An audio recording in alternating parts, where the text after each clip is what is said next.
இது வந்து பார்த்தீங்கன்னா 4 flute flat end mill cutter. So 4 flute இருக்கா, 1 2 3 and 4. ஸோ 4 ஃப்ளூட் இருக்கா இதில். ஸோ இது வந்து 4 flute flat end mill cutter. ஓகேங்களா. ஸோ இதை வந்து நீங்கள் இது வந்து compared to 2 flute and 3 flute 4 flute இருக்கிறதுனால இது ஒரு குட் சர்ஃபேஸ் ஃபினிஷை நம்மளுக்கு கொடுக்கும்.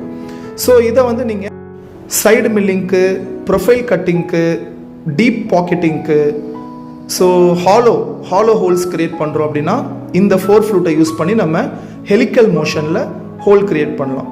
ஒரு ப்ரீ டிட்டர்மைன் ஹோல் போடாமையே டைரெக்டாக ஹெலிக்கல் மோஷன் பயன்படுத்தி இந்த டூலை வச்சு உங்களால் ஒரு ஹோல் கூட கிரியேட் பண்ண முடியும். More strengthen compare to 3 flute and 4 flute. So இதை வந்து நீங்கள் ஜென்ரல் மிஷினிங்க்கும் பயன்படுத்தலாம். அதே போல் இதை வந்து நீங்கள் EN8, EN16, EN32, SS202, 304, 316, 400 series இதுக்கு எல்லாமே ரஃபிங்க்கும் பயன்படுத்தலாம், ஃபினிஷிங்க்கும் பயன்படுத்தலாம். இதுலேயுமே நீங்கள் பேராமீட்டர்ஸ் கரெக்டாக கொடுக்கணும். ரஃபிங்க்கு ஸ்டெப் ஓவர்லாம் கரெக்டாக செட் பண்ணணும், RPM கரெக்டாக கொடுக்கணும், ஃபீட் ரேட் கரெக்டாக கொடுக்கணும். ஸோ என்ன தான் 4 ஃப்ளூட்டாக இருந்தாலும் ஸோ பேராமீட்டர்ஸும் கூட சேர்ந்தால் மட்டும்தான் இதனால் நம்மளுக்கு ஒரு நல்ல ஃபினிஷ் கிடைக்கும். ஓகேங்களா. So this is called 4 flute flat end mill cutter.